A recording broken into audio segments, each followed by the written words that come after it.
Sponsored by Women Technology. Take advantage of our end of summer promotion, offering a $30 off bundle discount on the whole test take-up panel controls through September 2021. Hello everyone, we hope you're all doing very well. We are at Imperial War Museum, RAF Duxford, and we're going to look at some planes. We've got Dave here, who flew me around in the chip bug and nearly made me sick, but it was very good. Say hello, Dave. Hello. We've also got the guys, Leighton and family, come to see us. Hello guys, really nice guys. We're just walking in the museum. So Dave is going to show us around and we're just going to have a chilled out look. We pop this, and this you're going to have to now, because obviously it's a big aeroplane. If this is a Spitfire, you'd step onto the wing about here. Yeah. This is somewhat higher, so I'll open up for you and have a look in. Right, where do you stand? So, right hand in the grip, Roger. right foot in the stirrup. So grab on here if you can. It's quite a slope. Yeah, what a beastie. Right. Yet again, the first thing you notice, valued viewers, maybe you can't see this in the camera, is the insane smallness of this cockpit. That is pretty much the width of an average man's shoulders there, and you've got to squeeze yourself in there into this kind of little bucket seat we've got there. So it looks like a Spitfire control column, or similar to. Very similar to, What was the idea of that hoop instead of, you know, the hoop idea This here? is best described if you want to hop in. Do you want to take the Oh, camera good away lord. from the in? So, Right, put your right foot in the stirrup there. Oh, There's a little okay. kick-in panel there, that's it. Yeah. And then use the top of the windscreen. Stand on the seat. You're not break the priceless heirloom. It's only £3 million. Oh Right. my god, it's immediately terrifying because it's so small, guys. So you can see it's small. Absolutely awesome. Okay. Now, without moving it, the lever on your right-hand side, Yeah. the black knob over there, Yeah. that controls your gear and flaps. Yeah. So if you're taking off with your right hand on the stick, Yeah. as you would do, because it's your brake lever and Yeah. you need to get to that. Roger. Your left hand on the throttle down here. Roger. When you want to bring the gear up, Yeah. it's the same in the Spitfire in location-wise, you need to change hands. Yeah.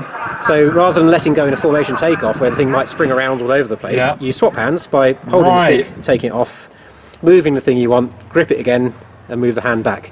So the question is, why did it go out of favour then? It's complicated. Was to it the build whole and make. ergonomics change? Yeah. Right, okay. The Americans decided to put everything on one side in the Mustang and the P-47, and it wasn't really required.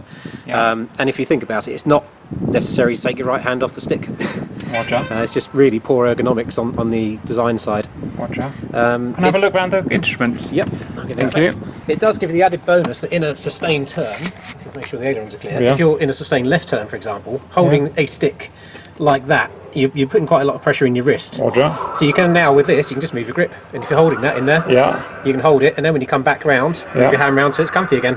Yeah. So it's a comfort thing. I like a spade grip, they are very comfy. Yeah. It's a lot of movement, isn't it? That's Yes. probably over a foot kind of movement. Go full ailer on there. There's full. Yeah. So it's quite a big movement. Do you really? Is it just my lanky legs, or do you really have to kind of sit like that? No, you can move the rudder bars back. Right. But obviously it's set up. Oh, hang on, for discuss. last. Yeah, right. Okay, that makes sense. And it is all direct linkage. Full direct linkage, yeah. Right. A long time before fly-by-wire. Right. Okay, should we have a quick blast over? So immediate instrument panel here. Speedo knots. Speedo knots, yep. Okay. With, what's that marked at? 310 knots. 310 knots. 380 miles. Oh, I think. of course, knots to miles an hour. Wow. Now, obviously, being a British aeroplane, we're Yeah. great at this. There's an outer scale up to 200, Yeah. and then your inner scale at 220, 260. Always 300. struggle with so that. It just comes round twice I've for always, some reason. Yeah, I never got that on the Spitfire. I always need a second look. Yeah. Because nothing else has it. ADI, and that is just as it is. Yep. So it's as you saw basically in John's Chipmunk, this layout, apart Yeah. from Speedos, slightly bigger. Yeah. Bigger Okay. pitch. VSI, thousands of feet per minute. Yep. We've got our. So this is our side slip at the top and turn indicator at the bottom. Correct, yes. Roger. DG. DG, yep. Directional gyro. And we've got a barometric altimeter down there. That's it. Which is I find quite hard to see here, but then I am quite tall, I Probably suppose. sat taller than the last pilot, yep. Yeah, Roger. Undercarriage up, down, and indicator lights. That's it, yep. Roger. What? That's a new thing that's That's a coming. modern radio, yeah. Modern Roger. radio transponder hidden in there. Roger. G meter on the left is modern as well. Oh, it's a G meter, yeah. Tally, right. Would it have had a G meter? No, it wouldn't have done, no. Right, okay. Down there would have been your original start buttons and so on. But So here's your magnetic compass. Would that have been the original place for it? no, you would have had a P compass, which you have down there. Right. Same as the Spitfire and the Chipmunk. Oh, so horrendous. How do you guys see that thing? Yeah, they're horrible things, yeah. I always thought how horrible they are, Roger. You got some, some switches, magnetos, lights, camera, head heat. Is that Pressure head, that's the pitot head. Oh, right, okay. So you heat that to keep it free of IC, keep your airspeed and altimeter. Roger. Starter, fuel pumps, bell, Landing light. landing You light. can flick the switch forward or backwards, so you got left landing light or right landing light, or off. Roger. What are these two gizmos? These two are, they're the rear stats for the lights. Roger. Rear stats for cockpit lights. Cockpit lights, yeah. Roger. No, don't know what that is. That is your friction for your propeller, so it's your prop control. Yeah. The Hurricane, for some strange reason, didn't put it next to the throttle. There's the throttle. There's the It's your throttle. idle cut-off or mixture, so it's on or off in the Hurricane. Yep, absolutely. And in the Spitfire, you have your prop control here. That was actually in the same quadrant. It was kind of the same unit, wasn't it? Yeah. Yeah, but it's up here for some reason in the Hurricane. Roger. Yeah.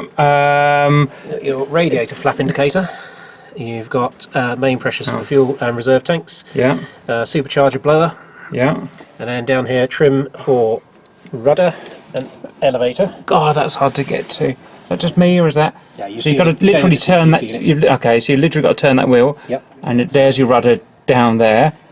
Okay. A bunch of stuff here. Is this all new stuff? That's down all here? modern, yeah. You wouldn't Okay. have these circuit breakers. And this particular airplane was rebuilt in '89, I think. Yeah. So it's kind of got a compromised rebuild in Roger. that regard. It's not fully authentic. Is this a wheel lock? No, that's the canopy lock just here. Oh, yeah. So your canopy, if you were to take off now and nose over, would come flying forward. Yeah. So you can now lock this, and it puts a little pin out.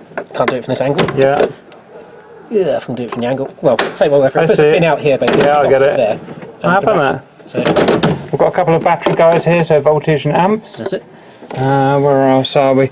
We're down there. Bunch of instruments. So we've got RPM of the engine, presumably. Yep. We've got boost pressure. So is that manifold pressure? That's manifold pressure. So RPM is actually the propeller. Yep. Propeller RPM. Right. And then the red boost gauge is the pressure of the inlet manifold on the engine. Right. So In that's pounds. pressure.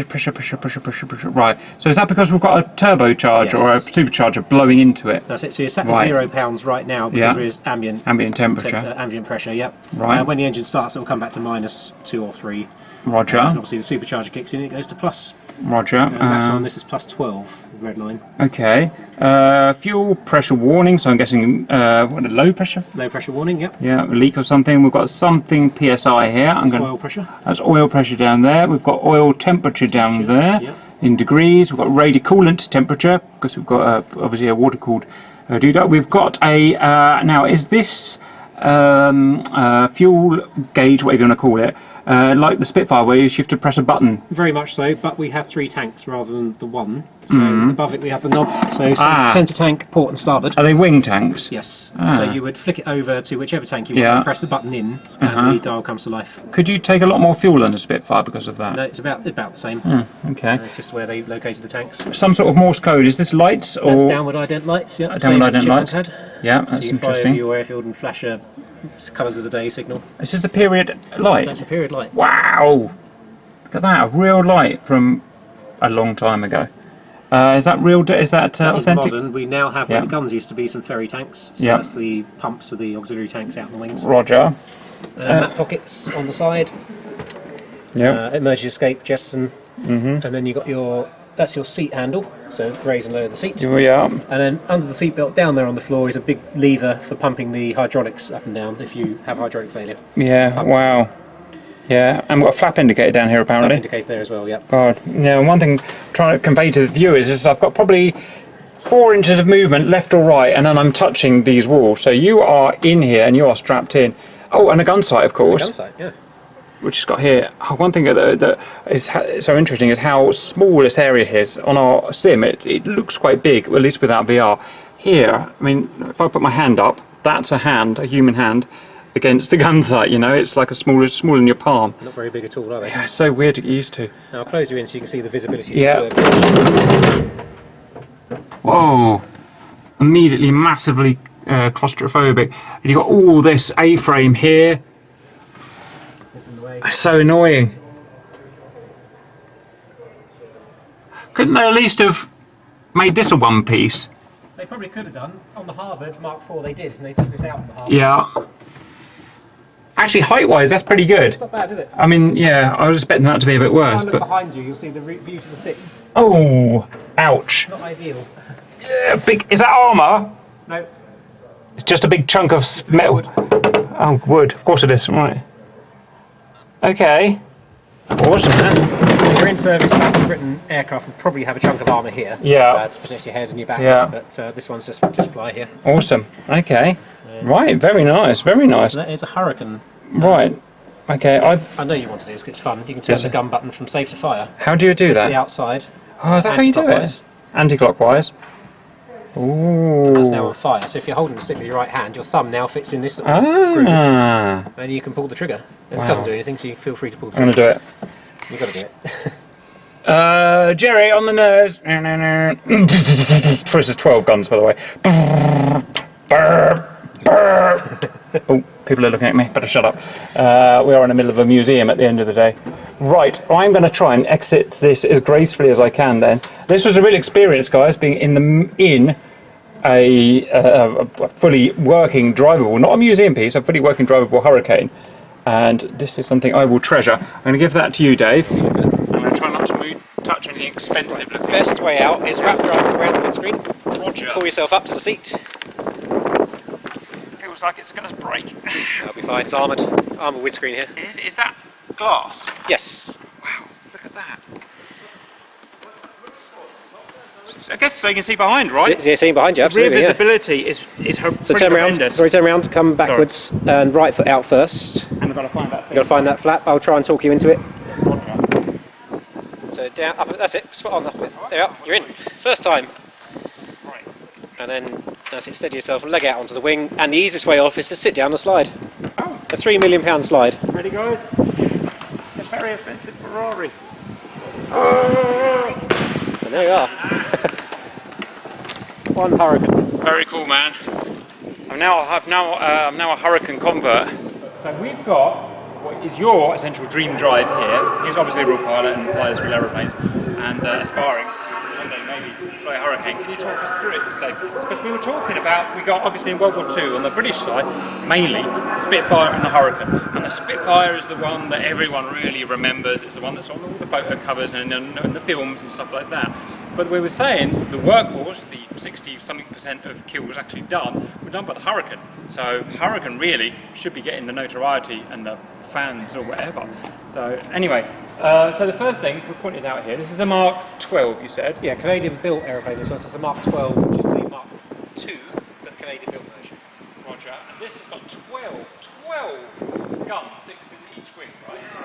So these two have the fabrics keep them free of ice and any other crud you fly through. And then the 4 standard inboard. Yeah. And this one is in the Battle of Britain with the 403s here, the same in the other wing. And then late Battle of Britain, slightly posed, you'd end up with 12 gun wings, or the 2 cannon equipped, which is Oh, well, that was literally going to be my question, because everything, if you look through 39 up to 45, they've all gone from small guns to big cannon, because that's just most effective. My question was going to be, why didn't this? It did go there eventually, and actually unusually they went to a 40mm cannon. Wow. For opening up tanks in the desert. Wow. Strapped under here with a effectively both his guns strapped under it. Because that's a thumping great wing you get in a Spitfire. You have to have obviously bulges in the wing. But this is such a lovely big wing. Massive. Now it's a great thing for lift. A big thick wing gives you loads and loads of lift. But if you get into a turning flight, you have a great big thick wing to drag through the air, so you can turn quite nicely. You can loads of lift.